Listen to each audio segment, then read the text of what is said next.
Hey everybody, welcome back. First off, I want to say thanks for coming over and joining the second channel. Today's video is going to be giving you guys a simple review of the Crosman Premier Destroyers in 14.3 grain 22 cal by viewer request. I recently did the piranhas, so in this video it's going to be more, I'm going to tell you how I'm going to do it. So set up at 30 yards here at the bench using the Boomerangs Gauntlet regulated 22 caliber PCP, and also my Gamo Swarm Fox brake barrel coil spring at 30 yards. So what I'm going to be doing is showing you the precision out of each of these rifles.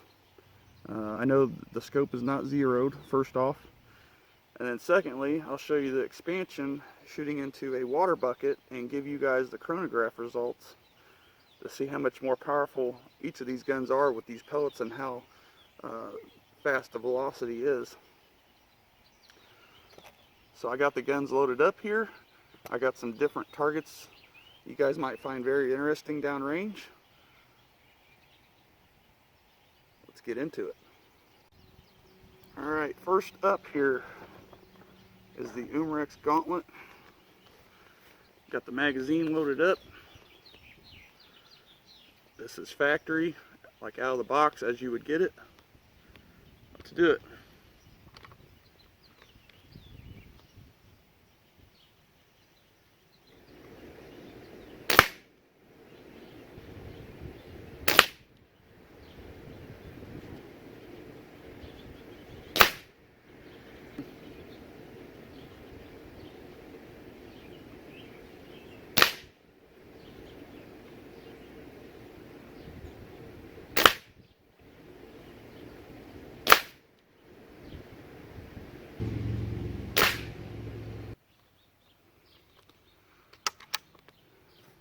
First group out of the Boomerangs Gauntlet with the Premier Destroyers. Next up is the Gamo Swarm Fox.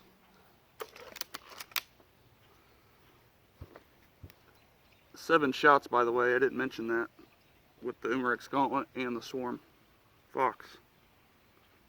Okay.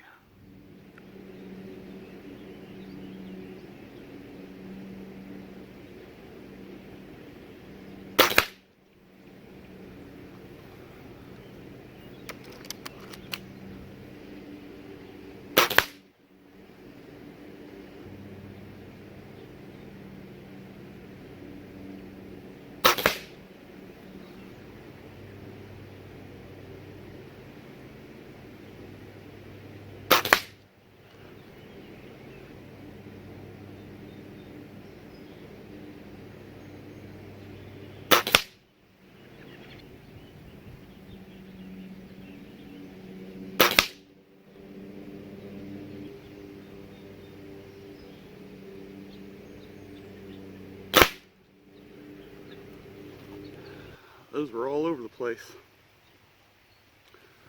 Alright, move on to the next. So before I move on to the expansion test of shooting these Crosman Destroyer pellets in a water bucket to capture them and see how they expand, I didn't like how they flied out of my Boomerangs Gauntlet, and I want to show you guys that. So what I did is reshot 7 shots again and changed the baffles in here. So like mentioned, I originally shot with this rifle like out of the box with the original baffle and everything, and I swapped it out for the Hajimoto baffles after seeing what the target results were of the horizontal stringing. And the head on these destroyers, if you don't know, they're more like a wad cutter. So I put the Hajimoto baffles in here and reshot to see if it made a big difference, and Let me go ahead and show you those quick 7 shots real quick.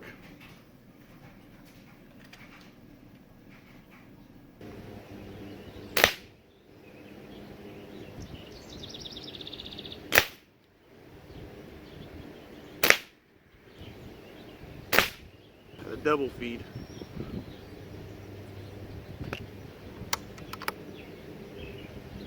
These aren't going to be on.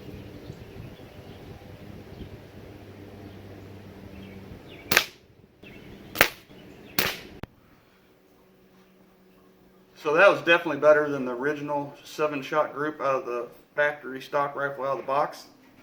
So now I'm going to go ahead and show you the expansion real quick, and then we'll get back and go over the results.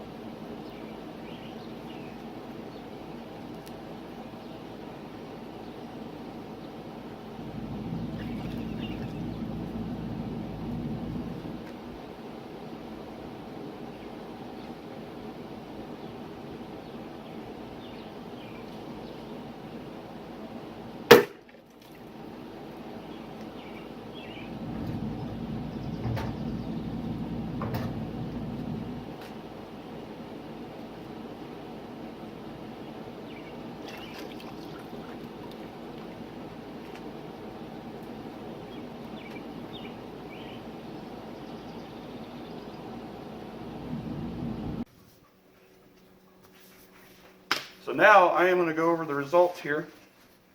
First up is the target for the Boomerangs Gauntlet out of the box. You can see the horizontal stringing at 30 yards, 7 shots. Not that great, but I still would have hit whatever this target is. In this case, a turkey. Looks like 4 of them were pretty good shots and 1 outside here, but all the way across, about 1 inch and 3/4 center to center.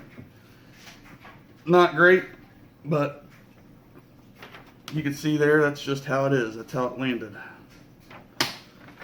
Next up is the Camo Swarm Fox at 30 yards. And these pellets just shot all over the place. You can see all the holes. Nothing to, I mean, that is, again, like a shotgun spread at 30 yards. Not very impressive at all. So, now here's where it got interesting. As mentioned, besides the double feed,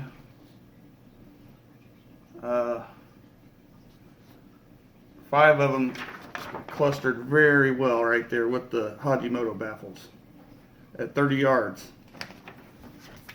And just to measure this, center to center across, farthest shots, about 3/4 of an inch. 3/4 of an inch center to center at 30 yards. So basically cutting my horizontal stringing down by half, and you can see it's more vertical stringing now. More shots were up and down than they were side to side. So definitely cut the group down in half and then some. Without that double feed issue, you could see that they grew pretty good. At 30 yards. So now I want to cover the expansion. And then in the video, guys, because this just a simple, quick little video.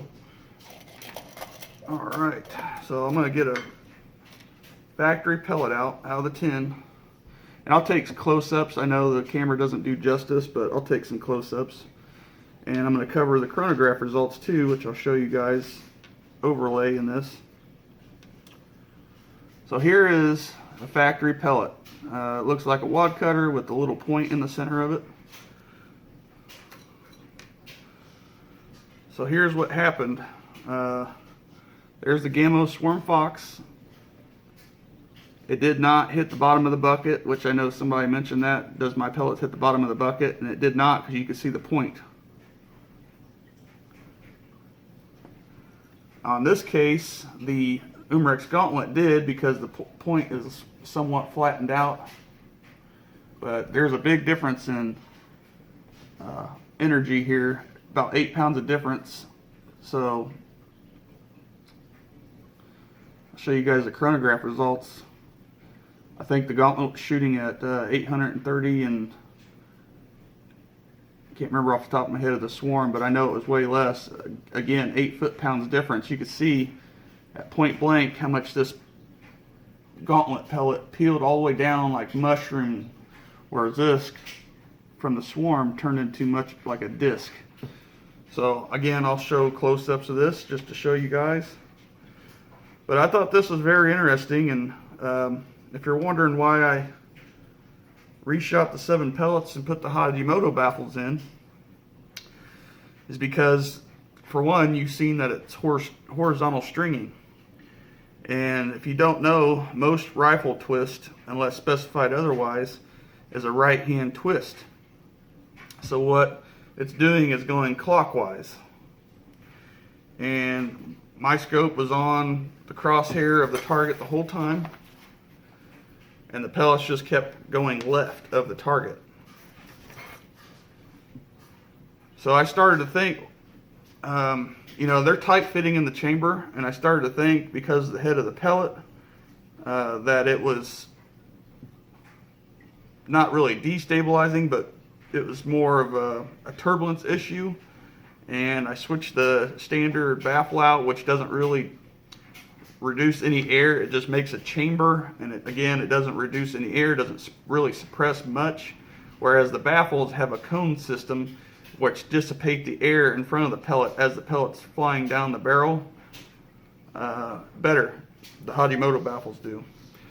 So guys, I hope you like this video. Again, I appreciate every one of you for coming over from STKO from the giveaway video. I hope you like this video again, and I thought it was very interesting. You know, a lot of people have good luck with pellets, certain pellets, and a lot of people don't. And you know, I'm glad to the point where I can figure out somewhat why the pellet is flying good, or somewhat why the pellet is flying bad. So, well guys, that's it for the video. We'll see you on the next one. Thanks again.